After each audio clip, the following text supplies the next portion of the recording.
Tahun baru Imlek 2025 yang jatuh di bawah pengaruh sio ular kayu membawa berbagai prediksi terkait peruntungan. Namun bagaimana peruntungan Anda dan bisnis tentunya di tahun baru Imlek 2025 ini? Dan untuk membahas terkait Feng Shui dan peruntungan di tahun baru Imlek kali ini telah hadir bersama saya Jenny Kumaladewi, ahli Feng Shui. Selamat pagi, Happy New Year juga buat Lunar ataupun Gongsi Facoy buat Jenny ya. Ya, ini sebelum saya bertanya lebih banyak, sebenarnya karakter ular kayu itu yang dominan apa, Ci? Sebenarnya yang dominan adalah kan kalau kita lihat dari secara Feng Shui itu ada sio dan 5 unsur. Sionya itu ular. Jadi karakter si ular ini adalah diam-diam menghanyutkan. Wow. Unpredictable situation will become.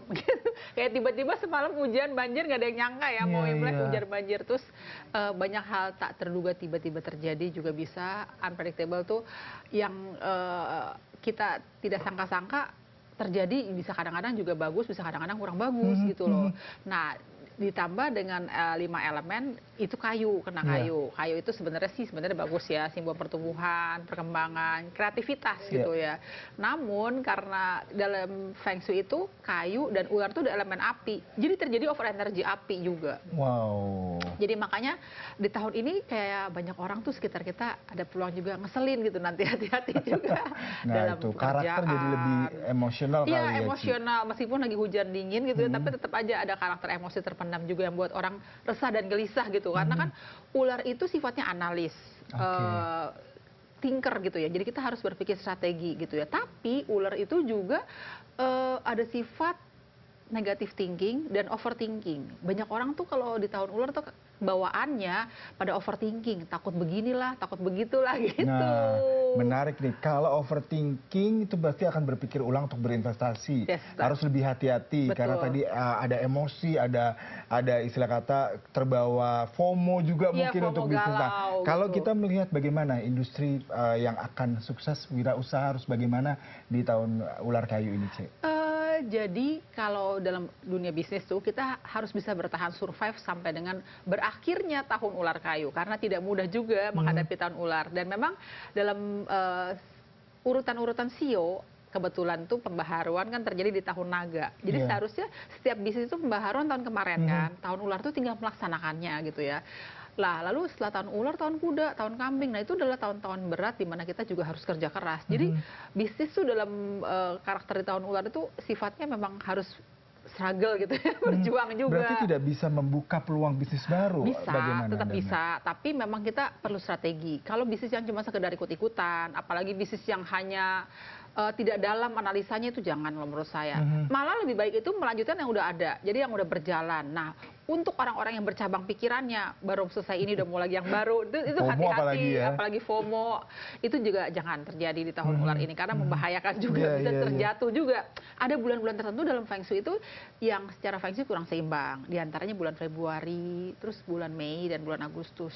Jadi tahun ini tuh ada ciongnya ceritanya tuh. Oke, tadi Februari, Mei dan Agustus. Jadi kalau dibuat grafik tuh di Februari tuh agak berat banget gitu, terus Mei juga, tapi Agustus juga lebih berat lagi. Dan kalau secara Feng Shui Agustus kena Gosman gitu, jadi bulan hantu ceritanya. Jadi banyak problem-problem yang berpeluang menghadapi kehidupan, macam-macam bisnis bisa kena juga sih. Nah, kemudian kalau kita mau berbisnis pasti juga memperhatikan elemen-elemen dari pengusaha maupun jenis usaha yang akan dijalani. Nah, di tahun ular kayu ini apa saja nih, Ci? Kira-kira yang elemen bisnis apa yang related dengan nggak ciong gitu, kemudian juga elemen yang bagus dari individu yang berbisnis seperti apa? Iya, jadi kan memang tahun ular, tahun saatnya strategi, adu strategi, terus berpikir panjang. Nah, terus namanya berpikir, kalau secara Feng Shui itu adalah elemen kayu. Jadi kita elemen kayu bisa berekspresi lah ya. Jadi kayak orang-orang financial planning itu juga sangat dibutuhkan. Karena kita harus berusaha mengatur cash flow supaya bisa survive kan. Lalu selain itu juga orang-orang kreativitas, seni itu juga bisa berekspresi. Karena tahun ular kayu ini banyak orang stres juga sih. Waduh. Karena berpikir hal-hal yang bingung, galau, resah dan gelisah, akhirnya bingung, akhirnya jadi tetap perlu ekspresi seni. Jadi kayak sebenarnya orang-orang seni bisa berekspresi juga. Lalu juga pendidikan juga masih hal-hal yang menjanjikan juga. Kreativitas gitu, jadi kayak orang-orang seni, arsitek, interior, fashion designer, itu masih bisa berekspresi. Jadi kayu masih bisa berekspresi. Di samping itu juga tanah. elemen tanah tadi ya? itu masih oke gitu ya, karena si api terlalu kuat dia akan tersalurkan ke tanah. Jadi tanah itu semacam kayak properti gitu ya, developer. Jadi masih ada tetap pembangunan. Di samping orang Chinese kan bisnisnya kan sandang, pangan, papan itu kan ya. Nah, selain properti, asuransi juga masih cukup bagus juga di tahun ular kayu itu. Lalu yang ketiga lah, yang netral itu food and beverage gitu, F&B, terus saham, reksadana itu masuk ke bisnis yang netral, tapi kurang cuan banget lah ya gitu. Cuan, tapi masih oke lah ya, masih bisa survive aja, masih bagus juga gitu. Nah, tadi Ci Jenny selalu mengatakan tahun ini yang penting utama adalah survive dulu. Yes. Kenapa harus begitu? Sebegitukah ular kayu ini sangat menakutkan untuk dijalankan dalam industri usaha ataupun kehidupan? Sedikit menakutkan. Oh ya? Tapi begini, karena ada pengeluaran tak terduga tiba-tiba terjadi. Itu dalam semua aspek kehidupan. Bisa dalam bisnis juga sama. Tiba-tiba misalnya ada karyawan yang udah lama tidak diduga, tahu-tahu dia keluar bikin usaha yang sama. Bisa begitu. Atau misalnya orang yang berpartner tiba-tiba partnernya pecah gitu loh, atau misalnya tiba-tiba berpartner, tiba-tiba pecah bikin usaha yang sama, itu kan diam-diam menghanyutkan juga. Jadi banyak hal situasi yang tak terduga juga. Atau misalnya tiba-tiba kantornya rusak, atau misalnya apa harus butuh investasi baru lah, tambah karyawan dan lain sebagainya. Jadi pengeluaran tak terduga tiba-tiba terjadi juga sangat berpeluang terjadi di tahun ular kayu ini. That's why kita tetap harus punya saving. Betul. Saving sampai dengan bertahannya tahun ular ini, terutama untuk bidang usaha. Nah, kalau bidang usaha yang mau pembaharuan ini hati-hati. Karena kan pembaharuan pasti needs money ya. Nggak mungkin nggak needs money. Jadi saat ini ditahan dulu untuk ekspansi, untuk investasi gitu ditahan, maksudnya do the right moment in the right time gitu. Jadi sebenarnya nanti kan ada waktunya juga. Jadi mungkin kita bisa tahan sampai dengan akhir tahun gitu, atau awal tahun depan bisa lebih baik juga gitu. Jadi nggak boleh buru-buru lah tahun ini langkahnya. Nah, tadi Ci Jenny di awal mengatakan elemen kayu itu harus kita digabungkan dengan ular, tadi itu energinya api ya. Api, betul. Nah, ini dengan api itu bukannya harusnya lebih menggelora semangat, lebih berapi-api gitu. Nah, apa yang harus diantisipasi dengan orang-orang yang ada elemen api? Apinya, sebenarnya bukannya malah menggelora berapi-api. Kalau kayu dikasih api, jadi apinya terlalu kuat kan. Kalau dalam Feng Shui itu harus seimbang, nggak boleh terlalu kuat juga. Over energi api akhirnya jadi kebakaran deh, maksudnya kan. Jadi pada intinya orang nggak boleh terlalu ambisius yang gede, tapi juga nggak boleh negatif thinking, nggak boleh pesimis. Ini yang susah, karena kita harus bisa mengkontrol antara ambisi dan pesimis itu. Jadi kan kita kadang-kadang pesimis, tapi ambisi gimana? Jadi harus berada di situasi tengah-tengah. Ambisi boleh, tapi sesuai dengan kemampuan gitu loh. Jadi nggak boleh lagi hanya sekedar mengikuti ego ambisi kita mau begini mau begitu gitu. Terus perubahan yang drastis dan tiba-tiba juga nggak boleh. Jadi semua dipertimbangkan matang-matang. Betul, misalnya tadinya bisnisnya bergeraknya bidang, banyak nih yang kayak begini, tadinya bisnisnya bidangnya misalnya bisnis logam gitu ya, terus tiba-tiba bisnisnya beralih ke properti gitu, karena properti lagi oke katanya gitu. Nah itu juga harus hati-hati gitu. Meskipun sebenarnya dalam 5 unsur tanah dan logam nggak ada konflik. Jadi kalau kita punya banyak bidang usaha, jadi kan kita pasti ada punya banyak bidang usaha, ada kayu, ada api, ada tanah, logam, air gitu ya. Nah itu dalam 5 elemen itu ada yang saling konflik gitu. Misalnya kayak bidang usaha air dan api konflik. Nah itu juga harus hati-hati yang punya dua usaha seperti itu. Takutnya usaha yang satu makan yang lain gitu loh ibaratnya gitu. Betul. Nah dari tadi malam nih hujan.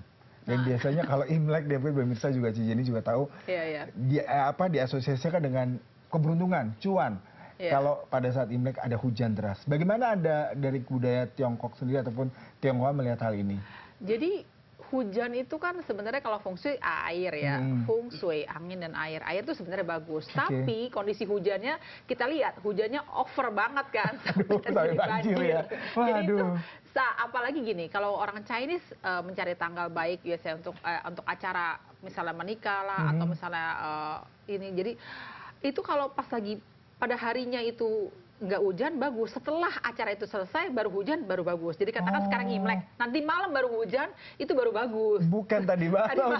Aduh. Jadi kalau tadi malam itu artinya kalau bagi saya sebenarnya tahun ini udah benar-benar banyak rintangan juga kan. Buktinya kan pagi-pagi jadinya ada orang banyak overthinking, takut banjir lah, takut apa. Nah itu memang terjadi juga aura tahun ini gitu. Jadi sebelumnya itu malah hujan. Jadi sebelumnya itu ada hal-hal yang harus kita hadapi penuh dengan perjuangan gitu.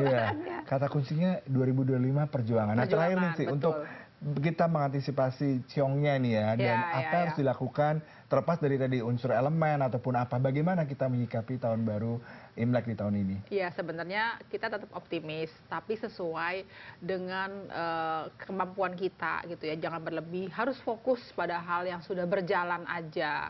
Kita harus bisa bertahan sampai dengan akhir tahun, jadi jangan banyak maunya deh tahun ini. Intinya tuh bersrategi, slow but sure, do the right moment in the right time juga. Lalu tidak boleh overthinking dan negative thinking. Nggak boleh pesimis sih. Hanya yang susah mengendalikan tidak pesimis, namun juga jangan terlalu ambisi. Dan kalau bisa tetap fokus pada hal yang sudah berjalan. Yang penting stabil aja itu udah bagus. Kita bertahan stabil sampai akhir tahun ular kayu itu. Wah, terima kasih perbincangan sedikit. Mungkin nanti tim produksi akan tanya-tanya private langsung sama Jenny ya nanti setelah kita jeda berikut. Terima kasih untuk perbincangannya. Mudah-mudahan di tahun ini banyak cuan dan banyak kebahagiaan, meskipun tadi harus lebih berhati-hati karena ular tadi kebanyakan overthinking dan juga banyak maunya ya. Negative thinking juga. Makasih buat waktunya nih Jenny ya. Thank you.